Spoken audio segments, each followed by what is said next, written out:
Hey, what's going on everyone? My name is Brian Contreras and you are watching Brian's Bodega. Today, we are diving into my breakdown of the LeonHart's 90s pop-up shop, my experience. What we're gonna cover in this video is the cost that it took for me to attend the event, some pros and cons from the event, and in conclusion of my thoughts of the event as a whole, and offering some hopefully good constructive criticism that can be helpful for future events. I know this was a first time run through, so I'm excited to see where it goes from here. Let's go ahead and get into today's video. I really wanted to just kind of put out a video that talked about the event a little bit more in depth and sort of what it took for me to get to the event, my costs associated with travel, what I spent at the event, and then pros and cons from sort of my experience, my takeaways. But to dive in, let's talk about the travel a bit, right? So let's first off start with my ticket. I purchased a VIP 1 ticket. There were several tiers. You could get a VIP 2, 3, general admission. Perhaps there are other types of tickets. I'm not 100% sure. But the ticket by itself cost me about $215 with all taxes and fees included. As far as my hotel, that cost me about $210 for the 2 nights that I stayed. I flew into Dallas, Texas on a Friday night and stayed Saturday night, and then flew back home on a Sunday. I'm from New York, so I traveled from LaGuardia Airport to Dallas. The round trip for the flight was $266. Ubers, which oddly enough, I didn't think would be as high as expense as it was, but I ended up spending around $200 for all of my Uber travel, to and from both airports, to and from the venue, or after the event rather.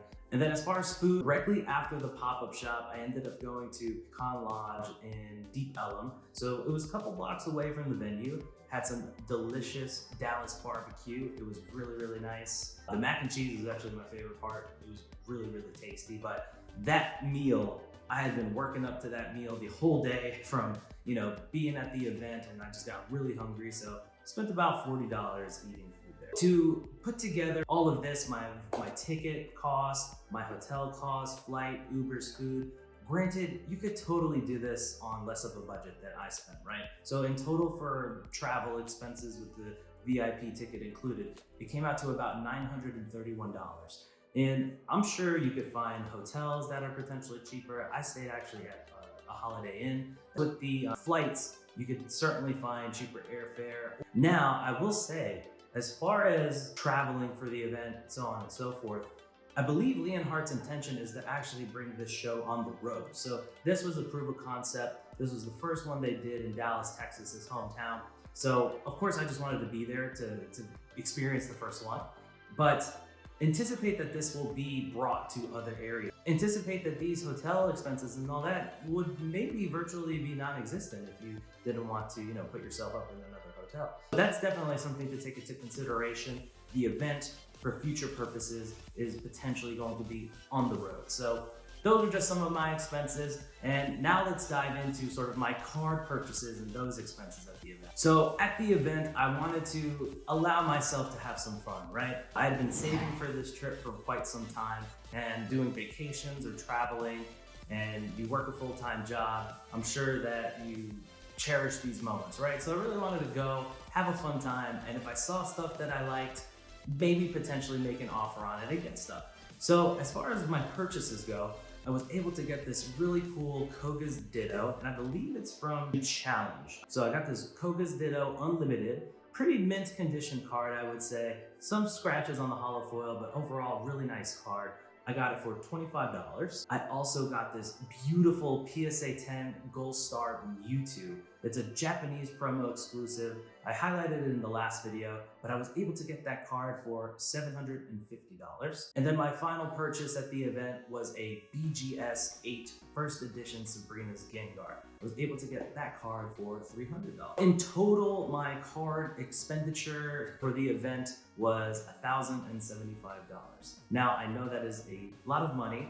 If you're planning a vacation, if you're preparing for that situation, do what you feel comfortable with. That's just what I spent at the event, and I'm very lucky and grateful that I was able to do so. Now, before we dive into the pros and cons of the event, I wanted to do a fun little experiment, fun little opening. I was able to hit up my local Rite Aid, and I found 6 booster packs of Battle Styles. Now, I was trying to put 6 frames into this camera edit.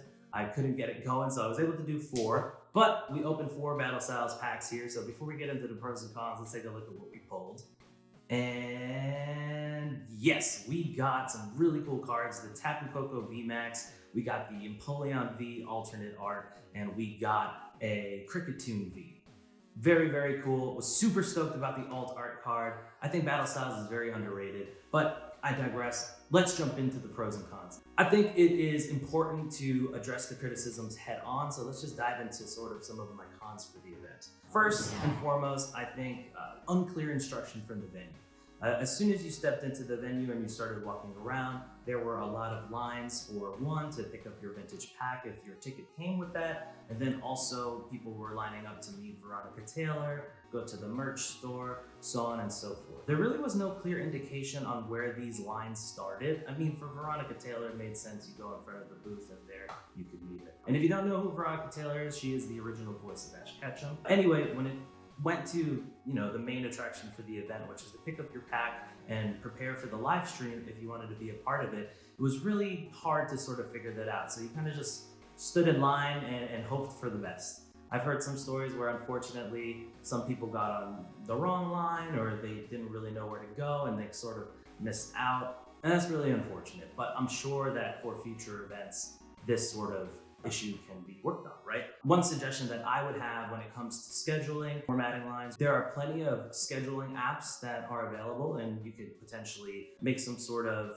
collaboration with said company to put set times for people to arrive at certain places and set times for certain people to check out different areas, right? I think that could definitely help. More staff to accommodate how many attendees were there could definitely help with this. Speaking of attendance, not enough food vendors. There was 2 food vendors. One was a boba tea spot and one was a rice bowl spot. Boba tea, I don't think ran out of tea, but the rice bowl place ran out of food very early on. There were a lot of people in attendance, so I totally understand how that can happen. But I think a suggestion for future times is, I think it's important to maybe try to have more than just one food vendor. When you have an event from 9 a.m. to 6 p.m., it would make sense to do a little bit more. And perhaps a fun suggestion could be maybe offering some local cuisine vendors to be at the event. Dallas is very well known for barbecue, so granted, you might not want to eat all that good barbecue stuff and then open vintage cards, but people could be responsible and clean their hands up and be ready to open packs. But that could be a suggestion, but definitely more food was necessary. Like we kind of touched upon earlier, the long lines for activities, it was very challenging, but like I said before, I think they could definitely improve upon that. And then obviously with attendance, right? You want to make sure that when it comes to VIPs, I think there was a lot of confusion as to why there were so many VIPs, and the tiers pretty much all had very similar experiences, tier 1, tier 2, tier 3. So if you want to sort of enhance that experience, potentially limit how many 1s, 2s, and 3s can be purchased for general admission, it was a bit challenging to really take in the full experience if you weren't opening a pack, I guess. But if your goal was to go there and to trade, maybe play, maybe meet other people in the community, take some cool pictures, definitely cool for that. I just don't know how you would fill up your time sort of from the 9 a.m. to 6 p.m. sort of time frame that the event was there. For me, one of the biggest cons was live stream confusion. Like I said, the lines were super, super long, but my time slot as a VIP 1 ticket purchaser, you were provided an email stating, hey, you're gonna be lining up at this time, your live stream participation is gonna take place at this time, and you should be good to go.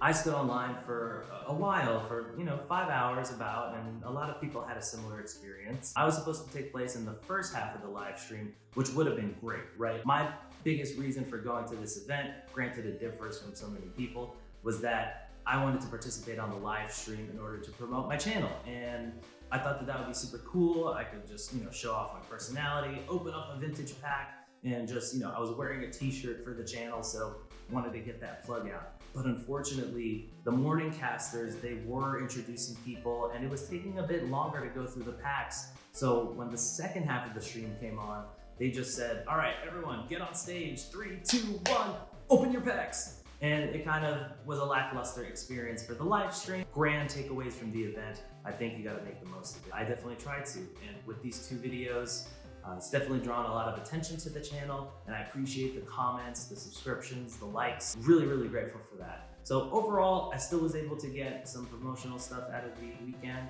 but the live stream confusion was definitely common. My pros, I have 4 pros here: chance to meet other passionate TCG collectors, trade, buy, and hold amazing cards, meet LeonHart, that was a great experience, and promote my channel. First of all, let's take these one by one.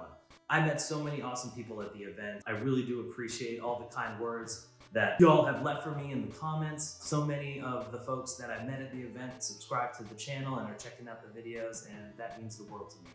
We were able to bond over our love for the Pokemon TCG, and I think that that's super special. Trade, buy, and hold amazing cards. I mean, like I said earlier, bought those really cool cards, but I was able to check out Gold Star Rayquazas, Torchics, Trica, stuff that I never thought I would see before. First edition Shadowless Charizards.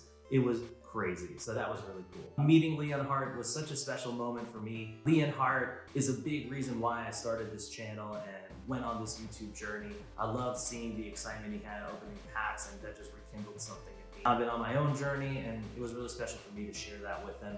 And he was very genuine and very nice. And I know he had a million things running through his mind, worried about the event, so on and so forth. But it was really special for me nonetheless. The major pro, like I was talking about earlier, promoting my channel. It's been an awesome experience, and thank you so much, guys, for the opportunity to talk about these things with you. Finally, in conclusion, definitely the event had its shortcomings, and it was very challenging to fully get the experience that perhaps you were anticipating. Granted, with these shortcomings, I still enjoyed myself. I still tried to make the most of the event and had a wonderful time. I do feel really badly for the people that weren't able to really enjoy the event, say, as much as I did. I understand that general admission ticket holders and some VIP 3 ticket holders weren't able to even get their packs. I've heard that from Twitter threads and certain other YouTubers talking about their experience. So I think at the end of the day, and we saw this in LeonHart's response to the event, he's been taking in the time to take in the criticism, and I really do feel that he is going to make the event better for future participants. As someone that has experience booking events, I'm a musician, I'm a drummer for the band Shiffley. We're a New York City-based band, and for the past 10 years, I've been in charge of booking all of our shows, getting bands on the bill, coordinating merchandise sales, coordinating other vendors to be a part of the event if we do something a little bit bigger. I've never done anything to the scale of what LeonHart did, but I could attest to the fact that it is very challenging to put all these things together, from the venue fee,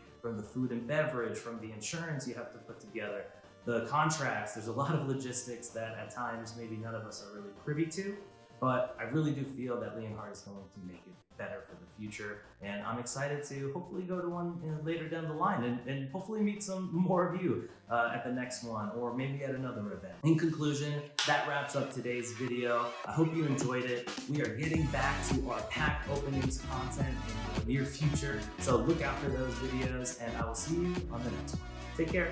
Bye-bye.